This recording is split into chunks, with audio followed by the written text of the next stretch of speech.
João capítulo 15, a partir do versículo 9, diz assim: Como o Pai me amou, também eu vos amei. Permanecei no meu amor. Se guardardes os meus mandamentos, permanecei no meu amor, assim como também eu tenho guardado os mandamentos de meu Pai. E no seu amor permaneço. Tenho-vos dito estas coisas para que o meu gozo esteja em vós, e o vosso gozo seja completo. O meu mandamento é este, que vos ameis uns aos outros, assim como eu vos amei. Ninguém tem maior amor do que este, de dar a alguém a própria vida em favor de seus amigos. Vós sois meus amigos, se fazei o que vos mando. Já não vos chamo servo, porque o servo não sabe o que faz o seu senhor. Mas tenho-vos chamado amigos, porque tudo quanto ouvi de meu Pai vos tenho dado a conhecer.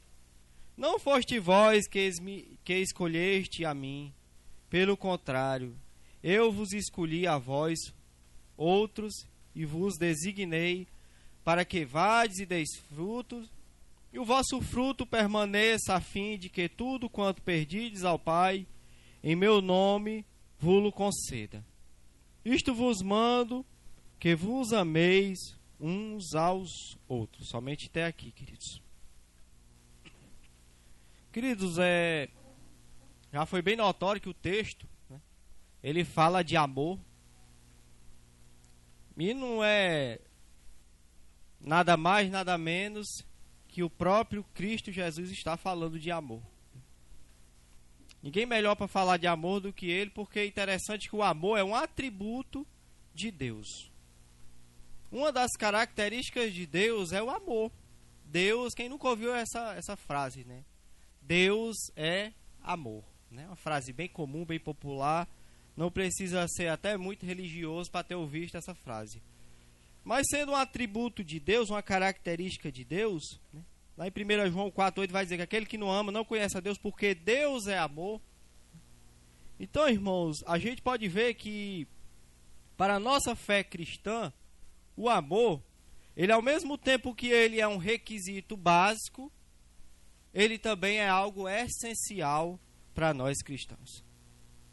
Para nós cristãos é algo essencial, básico, porém nós temos que ter essa característica, esse atributo tão maravilhoso que é o amor. Porém, irmãos, uma coisa é verdade, falar de amor é fácil. Falar de amor é fácil. Não seria algo difícil falar de amor. É um assunto fácil de se falar. Agora, outra verdade é que o difícil é amar. Falar de amor é muito fácil. Então, o que eu estou fazendo aqui é algo muito fácil. Trazendo uma mensagem sobre amor. Mas o difícil é o dia ou o momento que é necessário eu amar. Ou seja, falarmos de amor de uma forma teórica em nossa vida, isso é fácil. Mas exercermos o amor de uma forma prática, isso é difícil. E nós precisamos, antes de fazer isso, sermos ensinados. E ninguém melhor para nos ensinar isso, essa matéria tão importante para o cristianismo, que não é o irmão Francisco, mas o próprio Cristo Jesus através da sua palavra. Ninguém melhor do que ele. A gente pode ver que durante esses textos é dado muita ênfase à palavra amor, tanto que ela é usada umas 8 vezes, né? E o amor aqui, nesse texto, irmãos, ele é tratado em 2 aspectos fundamentais, tanto nesse texto como nas escrituras, que é no seu aspecto horizontal e no seu aspecto vertical. Que o horizontal é quando Deus diz que nós temos que amar o nosso próximo como a si mesmo. Horizontal é assim. E vertical quando diz que nós temos que amar a Deus sobre todas as coisas, né? Então aqui é tratado do amor nesses 2 aspectos, né? Então, irmãos, nós vamos aprender hoje sobre um tema muito importante, o amor pedagógico de Jesus. O amor pedagógico de Jesus. Isso significa que Jesus é aquele que nos amou, Jesus é aquele que nos ama, mas que também ele nos ensina a amar. Tá? A gente pode ver que o versículo 9 vai dizer assim, ó, começa ele falando assim, ó, como o Pai me amou, eu também vos amei a vós, permanecei no meu amor. Né? O amor de Jesus, irmãos, em nós ele gera uma obediência. Né? Ele sempre cita aqui o que ele faz, ele vai dizer, ó, como o Pai me amou, eu também vos amei. Então ele vai sempre dizer o que ele faz, mas depois ele mostra que nós temos que fazer isso também. Então Jesus, ele é uma prova vida de prática, né? Então ele tem total respaldo para nos ensinar algo. Né? Então nós somos, pois, capazes de amar, porque alguém que nos amou foi primeiro quando nós éramos ainda pecadores. E como que Jesus ele nos ama? Ele nos ama levando os nossos pecados, sofrendo a punição em nosso lugar. Ele nos ama levando aquela cruz, sofrendo a ira do Pai, sofrendo a punição, sendo cuspido, escarnecido, derramando todo o seu sangue. E ao ser crucificado, exclama, Deus meu, por que me desamparaste? A silêncio. Então essa é a forma de amor, que ela também ela expressa dele sendo Deus, se abstendo da sua majestade, de toda a sua onipotência, nascendo aqui nessa terra, padecendo por humilhação. Então essa é a forma de Cristo nos amar, de expressar o seu amor. Então é aquele que nos amou e nos ensina a amar, irmão, porque nessa matéria ele é expert, essa é a matéria. Eu não sei nem se é certo a gente dizer que o amor é um atributo de Deus, mas o próprio Deus, ele é caracterizado de amor. Então, irmãos, em primeiro lugar, Jesus, ele nos ensina que nós temos que ser perseverantes em permanecer no amor de Deus. Versículo 9, ele encerra assim dizendo, ó, permanecei no meu amor. Então, irmãos, uma verdade é certa. Nós vivemos em uma sociedade que vive em um extenso desamor. Em uma extensa falta de amor. Nós podemos ver a criminalidade aumentando. Nós podemos ver, por um lado, a generosidade das pessoas diminuindo. E, por outro lado, a malícia sendo aumentada. Hoje em dia é diferente quando você vê uma pessoa, um exemplo, pedindo, às vezes, uma ajuda, uma contribuição na porta da sua casa, porque você não sabe quem é quem. O mundo jaz no maligno. Quando você vai ver alguém até malicioso, né? Como, infelizmente, já aconteceu alguns casos aqui, de furto vindo dessas pessoas. E por outro lado, a generosidade das pessoas também tem diminuído. A gente vê o exemplo dos acidentes. Hoje a coisa mais rápida do mundo de você saber quando a pessoa se acidenta. Sabe por quê? Porque cuida que não tem uma pessoa lá, ó.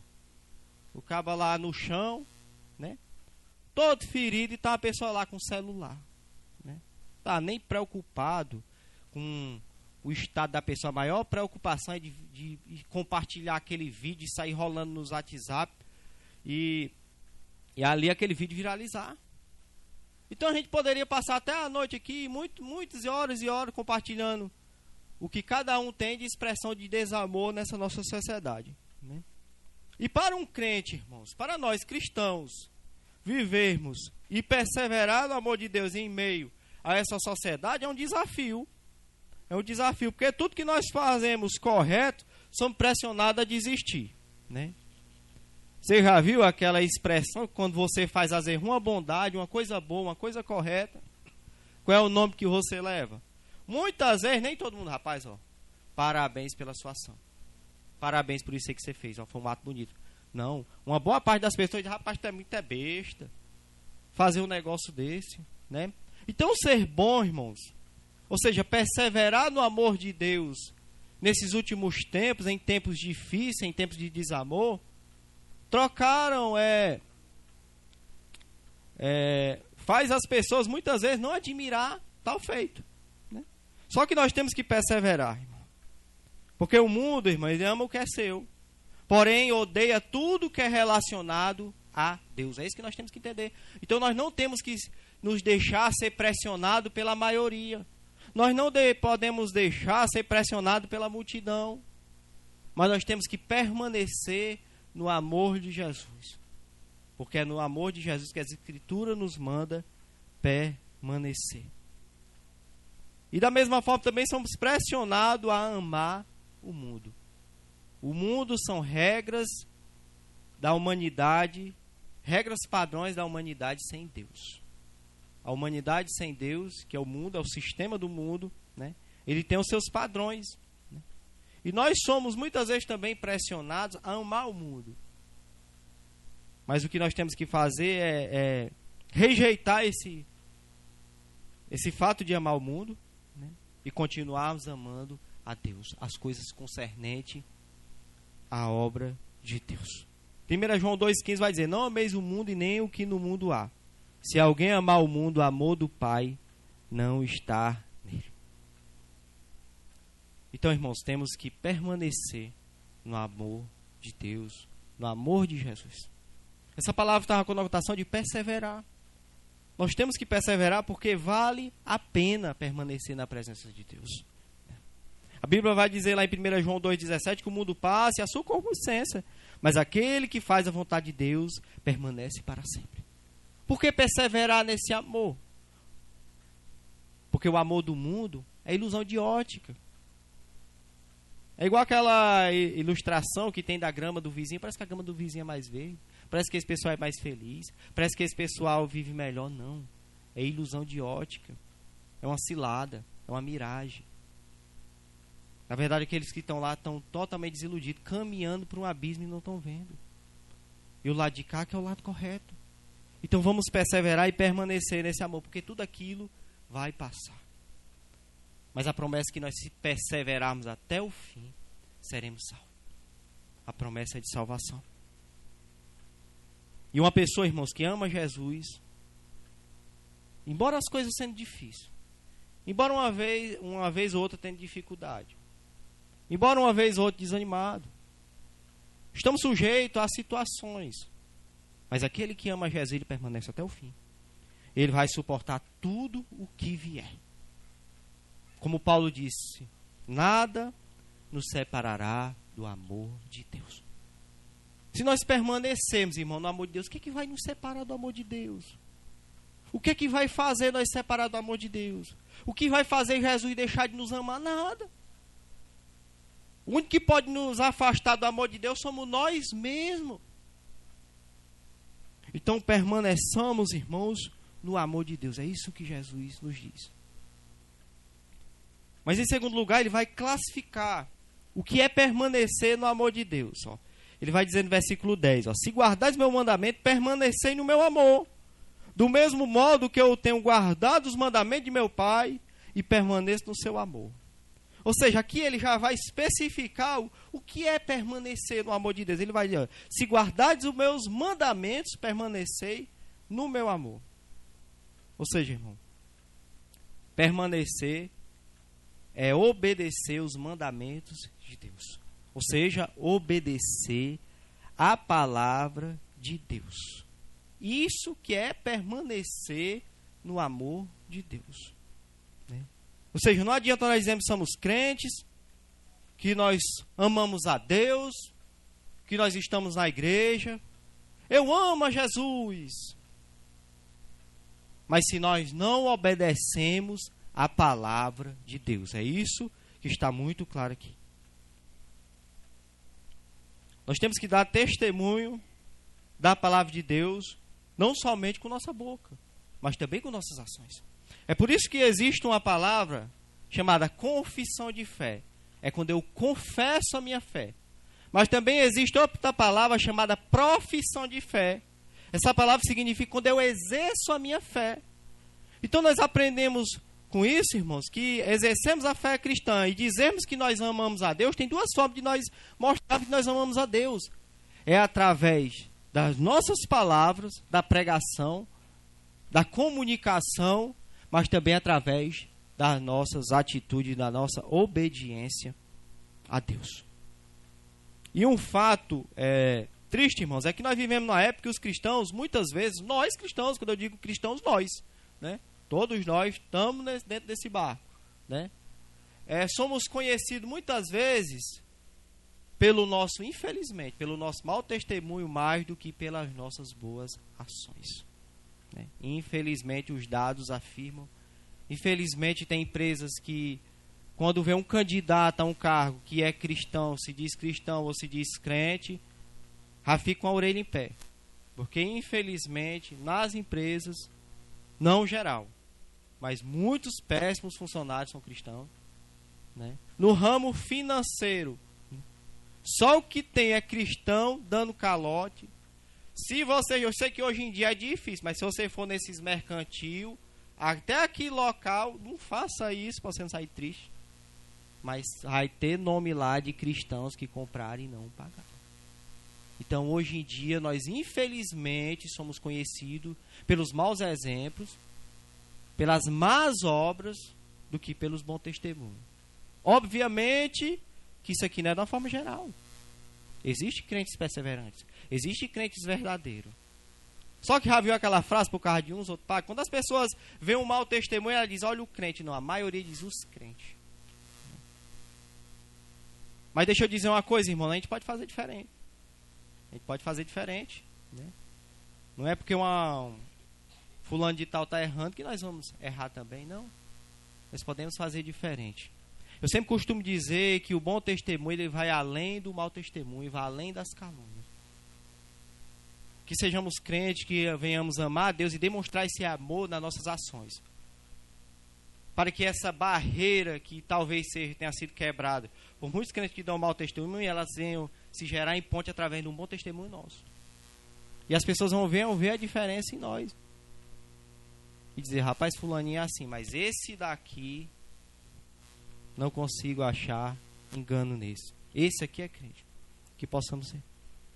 A Bíblia vai dizer, nisso são manifestos os filhos de Deus e os filhos do diabo. Qualquer que não pratica a justiça e não ama o seu irmão, não é de Deus. Então, praticarmos atos justos, né? Atos de justiça é fazermos o que é correto, né? Mas em terceiro lugar, irmãos, no versículo 11, vai dizer, ó, eu tenho vos dito isto para que o meu gozo permaneça em vós e o vosso gozo seja completo, ou seja, a nossa alegria seja completa. Aqui, irmãos, Jesus ele nos fala que amar as coisas de Deus é satisfatório. Ele vai dizer, eu tenho dito isso para que a sua alegria de vocês seja completa. Então, irmãos, viver na presença de Deus é satisfatório e é bom. Esses dias, mas os irmãos, a gente participando, só o que teve foi comida, né, irmãos, esses dias. E eu tô aqui, o único lado negativo nisso é isso, que a gente começa a comer demais, né? E quando chega a gente volta a trabalhar, os quilos estão a mais, as roupas estão ficando apertadas, né? Mas a gente dá um jeito, né? A gente depois tenta correr atrás do prejuízo, né? Mas o que é que acontece? A gente nesses dias com comunhão, a gente se alimentando com uma alegria, né? E ainda vai ter mais, né? O que é que acontece? O sentimento, eu até compartilhei com o irmão Alisson, com o Marco, rapaz, é bom demais a gente ser crente. É bom demais a gente estar aqui. A gente podia estar em qualquer lugar, mas a gente não ia estar com esse sentimento que a gente está aqui, sabe? Essa união, essa unidade, essa alegria, todo mundo satisfeito, né? Então, irmão, ser crente é muito bom. Amar as coisas de Deus é algo satisfatório, irmão. É algo bom. E é coisa que muitas pessoas não entendem. Muitos imaginam, né, que obedecer a Cristo é algo penoso, né? Porque demanda rendição, sacrifício, serviço. E as pessoas dizem, rapaz, eu ser crente, Deus me livre, né? Mas por quê? Porque elas não têm entendimento. Porque se elas pudessem provar, irmão, como é bom. Talvez se o Marco do passado pudesse ter provado antes como era bom o que o Marco de hoje sente. Ou o Alisson do passado pudesse provar o que o Alisson de hoje sente. Tinha vindo muito antes. O sentimento que a gente tem é esse. Obviamente que a gente vem no tempo certo de Deus. Mas o que acontece, irmão? Servir a Deus é bom. Mas as pessoas assimilam que felicidade está numa noite de curtição, de bebedeira, de prostituição, de dinheiro ilícito, muitas vezes arrodeado de pessoas bajuladoras, né? Se dizendo amigo, olha o meu amigo, né? Basta a pessoa ter um dinheiro, ter uma boa aparência, ter um carro bom e chega no local e começa a pagar uma rodada de tudo no mundo, ele é rodeado de amigos. E ali o ego dele vai lá em cima e ele pensa, rapaz, isso é felicidade, isso é satisfação, isso é alegria. Mas no final, quando ele chega em casa, né, é só um vazio na alma, onde muitos não conseguem mais ter satisfação nas coisas materiais, onde muitas vezes têm uma vida triste e dão cabo até de sua própria vida. Por quê, irmãos? Porque é uma vida vazia. Porque não há satisfação na vida do mundo. Mas na presença de Deus há satisfação. É como a Bíblia vai dizer, há fartura de alegria. Aqui vivenciamos, irmão, uma alegria momentânea, né? Mas que também nós pregamos e almejamos uma alegria eterna. Desfrutamos uma alegria aqui até meio que imperfeita. Alguns fluxos de energia, de alegria. Mas que no futuro nós teremos uma alegria plena, perfeita, para todo o sempre e amém. Então só por aqui, irmãos, é algo satisfatório estarmos na presença de Deus. É ter problema, os problemas acabam, irmão, na presença de Deus? Não acabam. Eles continuam, mas nós passamos diferente. Ao invés de nós botar a mão na cabeça e desesperar, hoje nós temos um norte, temos um rumo. Hoje nós temos aonde procurar consolo na palavra de Deus. E quanto mais também nos irmãos, na comunidade, igreja. Onde é nessas horas que na rodinha de amigos, todo mundo abandona. Na hora que o problema surge, os amigos que bajulavam, todo mundo some. Mas aonde, né, no meio do povo de Deus, todo mundo toma dor, todo mundo ora, todo mundo traz uma palavra de consolo. Né? Então aqui, irmãos, há a verdadeira satisfação. Então, irmãos, nós temos que ter essa satisfação. Nós temos que ter essa satisfação de amar as coisas de Deus. Independente do que nós venhamos exercer ou fazer para Deus. De uma forma geral, nós temos que ter essa satisfação, ter alegria. Independente do que nós venhamos a fazer.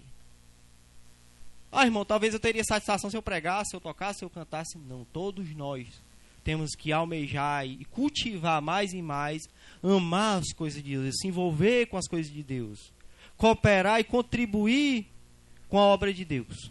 Sabe por quê? Porque além disso aí, fazer bem para o avanço do reino de Deus, fazer bem para a congregação, para o corpo de Cristo, faz bem também para nós. Os mais beneficiados seremos nós. Mas outra coisa que Jesus ele cita nesse ponto, nesse primeiro ponto, é que também não devemos falhar em amar nossos irmãos. Versículo 2 ele diz assim, ó, o meu mandamento é este, ameis uns aos outros como eu amo vocês. E esta é a maneira de medir o amor. O maior amor é demonstrado como uma pessoa entrega a vida pelos seus amigos. Vocês são meus amigos se me obedecessem. Aqui eu coloquei na versão NVI, tá, mais clara, para os irmãos entenderem melhor. Então, aqui Jesus, ele dá um mandamento. O mandamento é este, que ameis uns aos outros como eu amo a vocês. Então, irmãos, nós como igreja, nós temos que amar. Né? Se nós como igreja não vivemos esse amor, nós falharemos. Né? Perderemos a credibilidade para o mundo. Né? E porque a própria Escritura vai dizer que se nós não amar, nós não seremos reconhecidos como cristãos. Talvez um novo convertido, uma pessoa que se converteu há pouco tempo, né? Talvez cada dia mais Deus está te moldando como cristão. E talvez até uma preocupação. Rapaz, eu quero cada dia mais me adaptar, estou nesse período de integração e parecer como cristão, me aproximar dos irmãos. Né? Ou até nós mais antigos, né? Mas uma das coisas que mais nós temos que nos preocupar, que nos caracteriza como cristão, é o amor uns para conosco, uns para com os outros. Para quando as pessoas chegarem nessa igreja, que é uma igreja, né, saudável, isso vai ser medido pelo amor, né, um dos parâmetros, o amor que uns têm para com os outros.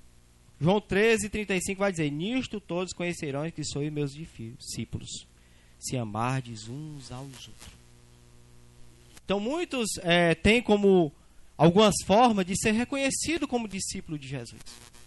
Talvez uma vestimenta diferente, talvez propriamente andar com a Bíblia debaixo do braço, né? Mas o que é que acontece, irmãos? João, ele nos mostra uma característica que vem de dentro para fora, que é o amor. Isso nos conota que não adianta, irmão. Temos conhecimento bíblico, temos uma roupagem cristã, até mesmo fazer algumas boas obras, se nós não demonstrarmos o nosso amor uns para com os outros.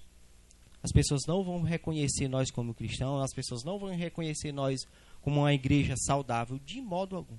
Né? Mas é algo difícil? Sim. Se for depender de nossa capacidade humana e carnal, seria impossível. Mas somente o Espírito Santo de Deus para nos capacitar, somente a palavra de Deus para nos direcionar e Jesus para nos ajudar a amarmos o nosso irmão. Por quê? Porque temos que suportar as imperfeições de cada um, a diversificação de cada um. Nós somos diferentes, mentalidades diferentes, de famílias diferentes, de tradições diferentes, mas um povo que serve a um único Deus e faz parte do único corpo. E somos diferentes. Eu sempre gosto de falar, às vezes, com o Marcos, não sei se eu comentei isso já com o Alisson, que eu muitas vezes não gosto da ideia de eu não gostar de uma coisa, mas criar uma regra universal em cima daquela coisa que eu não gosto. Tipo, eu não gosto disso e eu odeio todo mundo que não gosta daquilo. Não é isso, né? Deixa eu dar um exemplo, né? Uma coisa que eu gosto aqui quem é que não gosta, né? Num prato de comida bem feito, sou o melhor prato de comida. Né? Mas existe pessoas que não gostam daquele prato de comida. Né? Mas essa é a diferença que nós temos. Então, a questão de amar uns aos outros, nós aprendemos a amar, nós aprendemos suportar e entender as nossas diferenças. Né? E, irmãos, e assim, se nós amarmos uns aos outros, vai ser perfeito, nós vamos viver perfeito, e nós nunca vamos ter alguma divergência um com o outro, não. Não existe, irmão, igreja perfeita. Não existe denominação perfeita com o que se diz a relacionamento, com o que se diz a falhas e erros. Eu não estou abrindo aqui um espaço para dizer que igrejas que muitas vezes não têm zelo com a palavra de Deus, igrejas que têm mau caratismo, não. Eu estou falando de erros e defeitos e falhas. Aí é uma coisa. Coisas gigantescas é outra coisa, tem que ser tratado de outra forma. Mas o que acontece? Pode isso acontecer conosco? Sim. Alguma divergência, algum problema? Pode sim. Mas o amor de Cristo vai nos fazer, de uma forma madura, como cristão e amoroso, resolvermos entre nós. Resolvermos entre nós de uma forma madura. Como é a forma madura, irmão? Eu queria deixar passar, mas não vou deixar passar essa. Deixa eu dar um exemplo. Eu tenho um problema com o irmão Ednardo, né? E eu aproveitar que eu vou pregar, e eu aproveito o microfone, ó, para desabafar e tentar resolver, que não vou resolver a coisa que o irmão Ednardo. Não, isso aí é molecagem, isso aí é covardia, né? Isso aí não fica para homem, muito pior para crente, né? Resolver, sabe o que é? Chegar aqui, irmão, acontecer essa tal coisa, eu fiquei desanimado, vamos resolver, pega um na mão do outro, nós somos crente, servimos a um mesmo Deus, vamos para o mesmo céu. Resolvermos assim. Rapaz, eu não gosto de fulano, sou da mesma igreja, mas não gosto, não tolero, né? Espero que lá tenha o céu A e o céu B, porque espero que ele vá para o B e eu vá para o A. Não existe isso, irmãos. As divergências, as coisas têm que ser resolvidas aqui. Existe um único céu. E um dos parâmetros para nós ir para esse único céu é resolvermos nossas pendências pessoais aqui e agora. Porque isso vai atrapalhar a nossa espiritualidade aqui nesse momento e poderá até nos atrapalhar com o que se diz a nossa salvação. Sabe por quê, irmãos? Que os problemas têm que ser resolvidos? Porque nós precisamos um do outro. Nós precisamos um do outro. Precisamos um do outro. Mas sabe qual é uma questão aqui que completa essa questão de precisar um do outro? A gente não sabe o dia que a gente vai precisar do outro. Mas o que é que acontece? Aqui na igreja nós precisamos. A melhor coisa que tem aqui é que nós somos um corpo. Né? Quando eu digo que nós somos o corpo, né? Eu não estou falando só essa congregação aqui não, irmãos. Quando eu falo a igreja de Cristo, é a igreja. Né? As igrejas saudáveis, os irmãos saudáveis, que amam a palavra de Deus, que amam Jesus. Nós somos um corpo e um precisa um do outro. Talvez você senta lá atrás, irmão, eu me sinto aqui tão... Não faço muita coisa de vantagem. Mas uma cadeira, um copo de água. Às vezes até uma pessoa que vem entrando, um sorriso, um bom cumprimento. Isso já é importante. Sabe, irmão, aquela pessoa que às vezes chega desanimada, às vezes aqueles irmãozinhos que cumprimentam bem, pega na sua mão com alegria, aquilo ali já é uma satisfação. Então todos nós somos importantes. E que até adquirimos, irmãos, esse pensamento de ver que cada um aqui é importante. Quando uma pessoa se afasta da presença de Deus, uma das primeiras coisas que vem ao meu coração é a importância que aquela pessoa tem para o reino de Deus e para a igreja. Eu acho que tem pessoas que já ouviram isso aqui, não para minha vanglória, né? Mas que eu falando com a pessoa e digo assim, você é importante para mim, você é importante para a igreja. Porque cada um aqui é importante. Quer um exemplo? Rapaz, no dia que algum aqui falta, o Marcos até falou. Dia desse. O dia que um aqui não vem para o culto, rapaz, é uma falta tão grande, né? Deixa eu dar um exemplo. Eu olho para cá, geralmente o Wallace está aqui, né? Eu olho para cá, se o Wallace, um exemplo, não vier, né? Aí sinto falta dele. O Ednar. Todo mundo. Por quê? Porque cada um tem a sua importância. Né, irmãos? Somos um só corpo. Somos uma comunidade. Somos a igreja de Cristo. Então, por isso, irmãos, aqui ninguém é melhor do que ninguém. Na presença de Deus, ninguém é melhor do que ninguém. Ninguém aqui é superior do que a ninguém, né? É por isso que Paulo manda nós termos o mesmo sentimento que teve em Cristo Jesus. Aqui, irmão, pronto. Se você quiser aprender como amar os irmãos, é só ir lá para Filipenses capítulo 2. Que haja entre vós o mesmo sentimento que houve em Cristo Jesus. O que foi que Paulo entendeu? Estava tendo muitas disseções na igreja de Filipe. E o que é que Paulo vai dizer? Rapaz, para vocês terem essas disseções aí, tenham em vocês o mesmo sentimento que teve em Cristo Jesus. Qual foi o sentimento? Que ele, sendo Deus, irmão, não teve usurpação ser igual a Deus, se despiu de toda a sua glória, se fez homem. Isso é uma humilhação. Imagina só. A gente já acha muitas vezes a humilhação, vamos supor, eu vou usar aqui uma ilustração, é muito barato essa minha ilustração, mas um candidato a desses a vereador aí, quando ele não é reeleito, a gente não tem aquele sinal de animar, rapaz, o cabra é vereador, tá aí agora, andando de todo jeito, né? Tem até uns aí, né? Mas o que é que acontece, irmãos? Imagina só, Jesus sendo Deus, com seu senhorio, com sua majestade, se fazendo homem, habitando nessa terra. É humilhação. Então ele nos manda, nós temos esse sentimento, irmãos. Nós temos esse sentimento. Né? Não há ninguém melhor do que ninguém, irmãos. Né? Na presença de Deus. O que a Bíblia diz é que nós temos que considerar o nosso próprio superior a nós mesmos. Né? A gente pode ver o exemplo também da igreja de Corinto. Né? A igreja de Corinto, irmão, era uma igreja que tinha dons, talentos, tinha condição financeira, né? Mas Paulo chega para eles e vai dizer, não pude chamar vocês a espirituais, mas sim a carnais. E é lá no capítulo 13 de 1 Coríntios que Paulo vai trazer, né, um dos capítulos mais esplêndidos falando de amor. Ou seja, irmão, era uma igreja que tinha característica, roupagem de crente, mas não amava. Mas não tinha espiritualidade. Então o negócio é muito sério, irmãos. Não adianta a minha capacidade de pregar, a nossa capacidade de louvar, a nossa capacidade de fazer alguma coisa para Cristo. Se nós não cultivarmos o amor em nosso coração, será tudo perdido. É isso que Paulo está dizendo. Então é algo muito sério. É algo muito sério. Nós precisamos um dos outros. É igual a história de uns porcos espinhos. Estavam numa região fria. Você sabe como é porco espinho, né? Cheio de aqueles espinhozinhos, né? E começou a ter uma nevasca naquele lugar, né? Muito frio. E o que é que acontece? Muitos porcos espinhos não, só tinha uma forma deles sobreviver, se aproximando um do outro, né? Só que o que acontece? Se eles se aproximassem, os espinhos iam furar um ao outro, né? E muitos não. Muitos daqueles porcos espinhos entenderam assim: não vamos se aproximar não, para ser espetado pelo outro, vamos se aguentar aqui.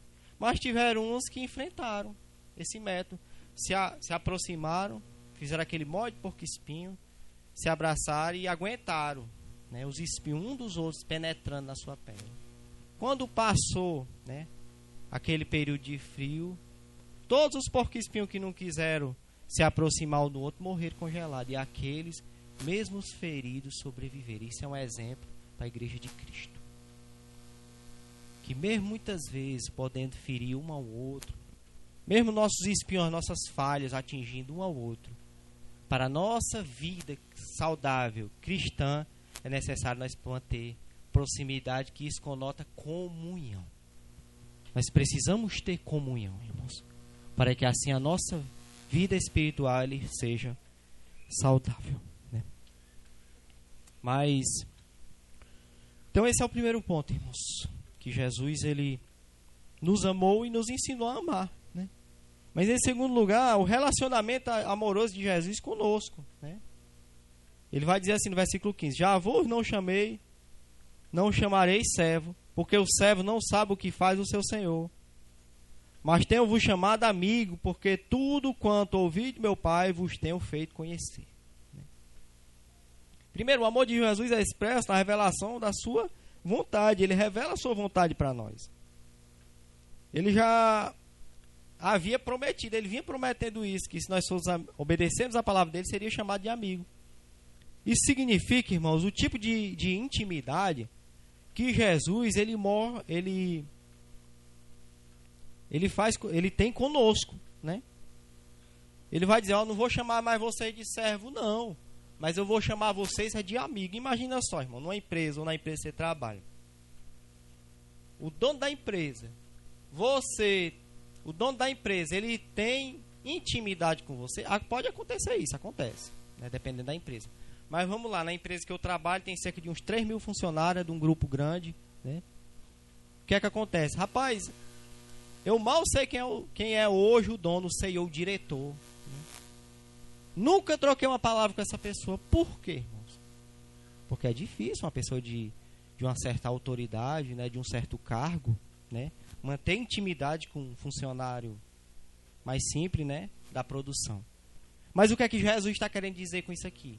Ele está querendo dizer que mesmo ele sendo Deus, mesmo ele tendo toda a autoridade, o relacionamento que Jesus ele quer ter conosco não é relacionamento de servo, não, mas é de amigo, de intimidade, de compartilhar conosco de tudo que ele sabe, né?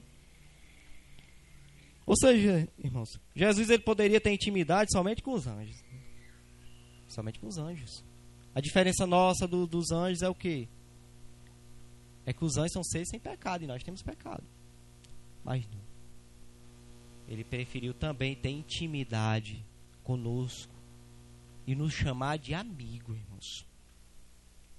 Uma coisa é certa, todos gostam de ser amigo de pessoas ilustres e nobres, não é verdade?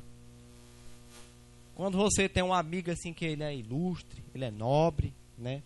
Que tem até mesmo tem um cargo interessante, que tem alguma poder aquisitivo em algum lugar, né?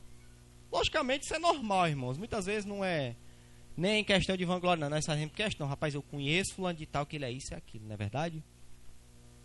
Mas é isso que Jesus está dizendo: nós temos um amigo nobre, ilustre. ele tão somente controla todo o universo. Ele tem todo o poder em suas mãos. Esse é o nosso amigo. É ele que nos garante ter intimidade conosco, né?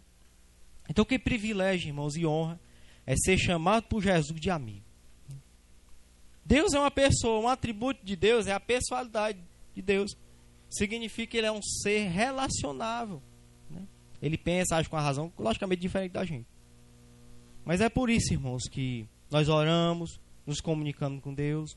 O interessante é que nas Escrituras também teve pessoas que tiveram esse relacionamento. A Bíblia vai dizer que Deus ele chamou Abraão de amigo.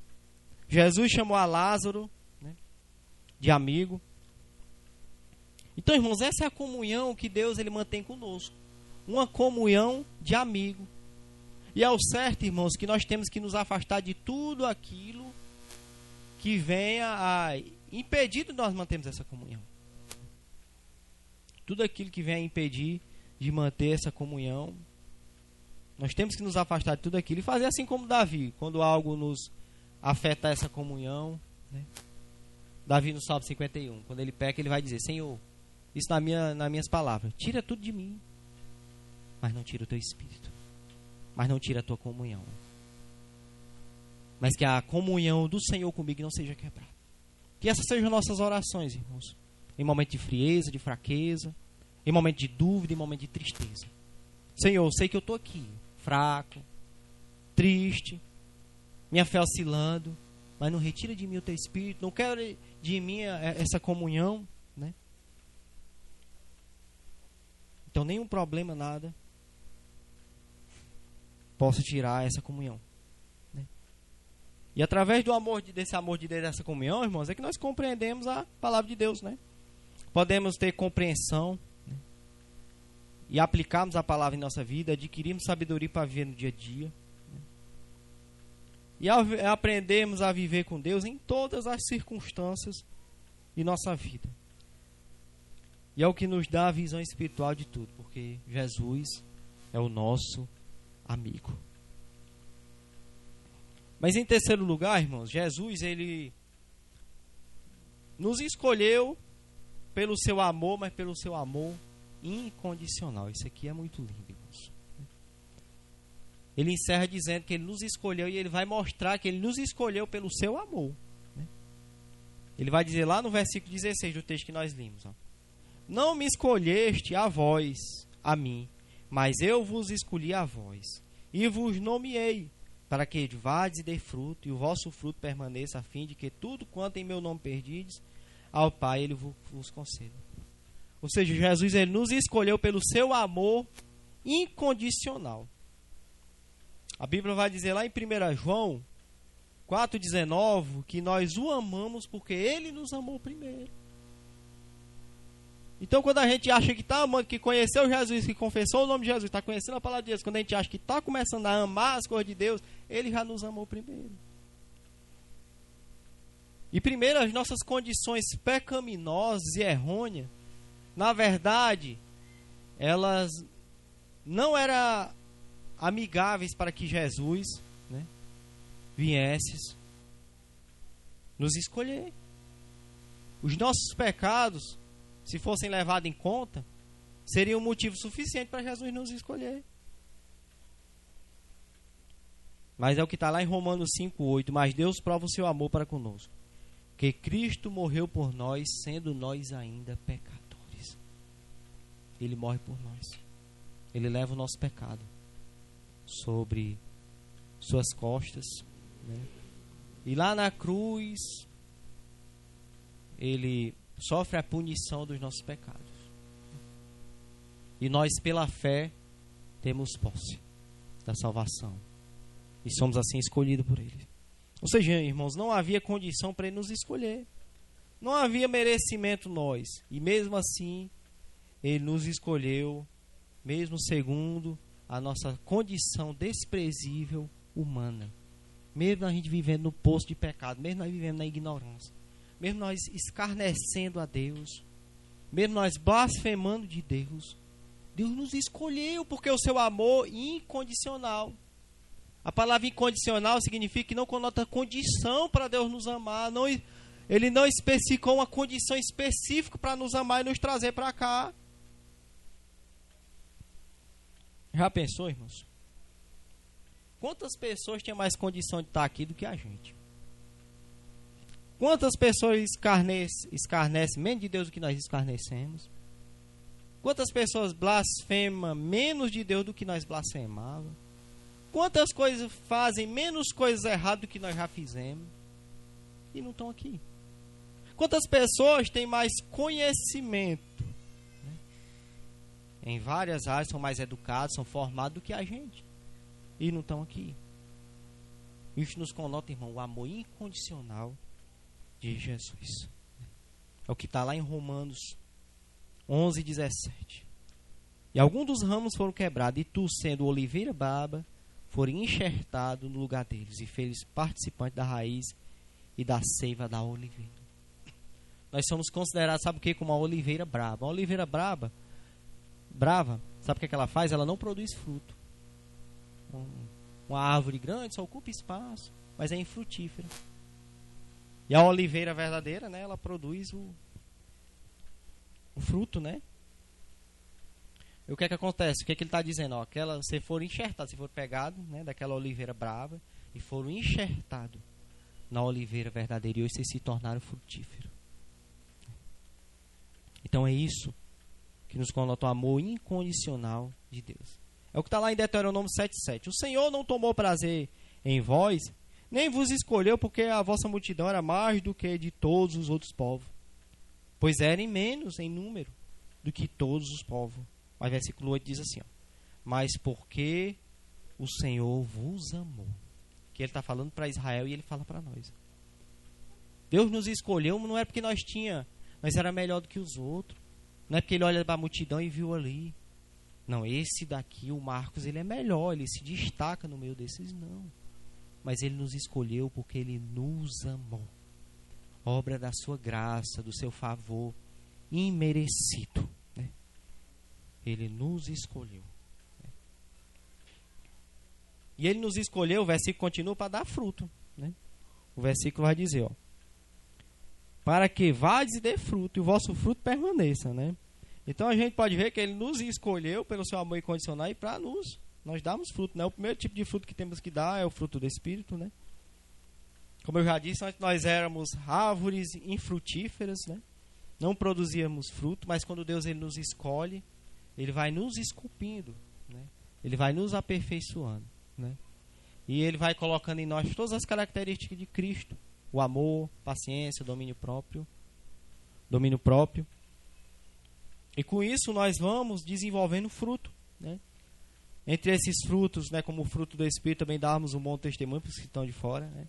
E esse fruto não está relacionado a nós passarmos 2 horas aqui no culto, mas esse fruto é a nossa vida cotidiana, né? É aquilo que tá lá em Romanos capítulo 12, o nosso culto racional. Porque o principal de uma árvore, irmão, é o fruto, né? É o que mais se espera de uma árvore, é o fruto. A gente vê o Marcos, a gente chega lá na casa do Marcos, né? Tem plantado lá várias coisas, né? A gente vê o pé de uva, né? Aí o que é que a gente se espera de tudo aquilo? Ele se dedica todo dia a aguar, né? Espera o fruto, né? Você chegar lá na casa do pastor, tem umas uvas, né? Você senta debaixo, na sombra, e vai comer uva. Coisa boa, né? Ou seja, tudo que se espera de uma árvore é o fruto. Né? Então, tudo que se espera de uma pessoa que Deus, pelo seu amor, escolheu, é o fruto. Né? É o fruto. Né? Mas para encerrar, irmãos, para aprendermos a vivermos a vontade de Deus.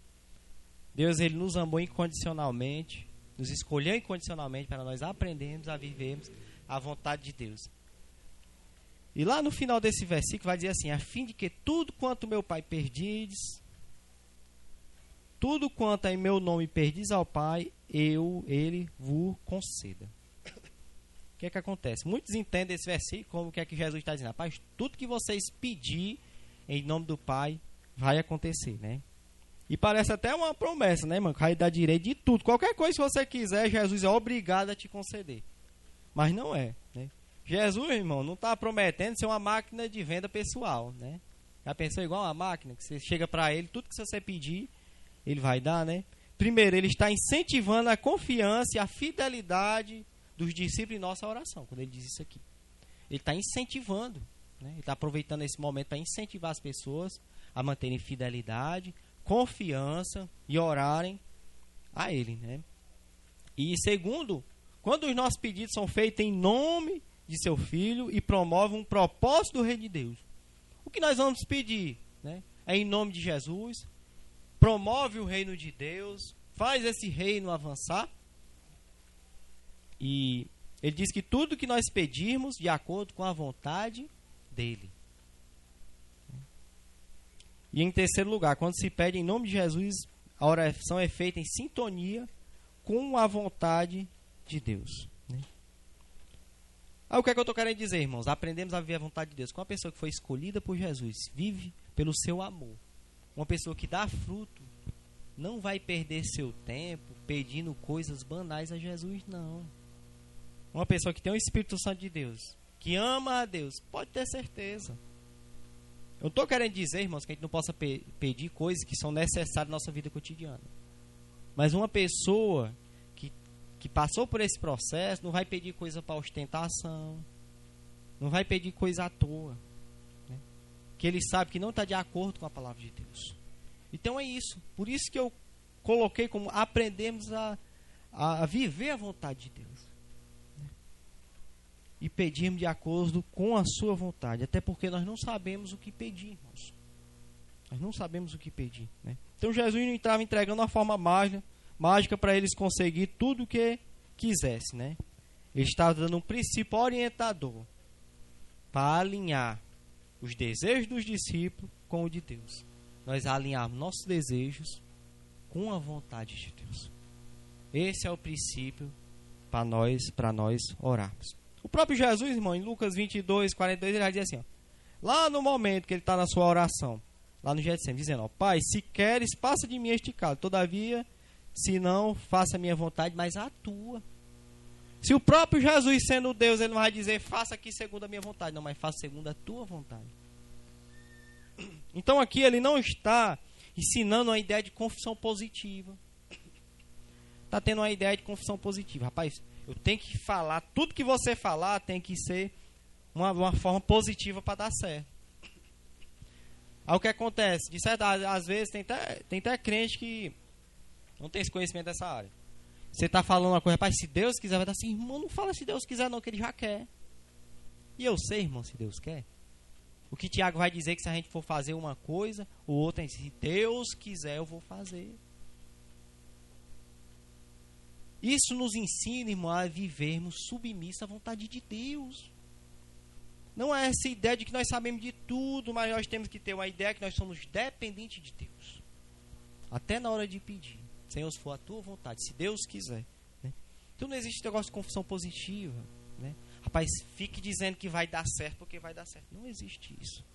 Isso aí é superstição, né? A forma correta é nós dizer, Senhor, se for da tua vontade, se Deus quiser, vai dar certo, né? E nós devemos pedir com união com a vontade de Deus, pedir pelos méritos de Jesus. É igual um lojista. Você tem um lojista, né, que ele tinha muitos clientes, muitos antigos, né, comprando fiado.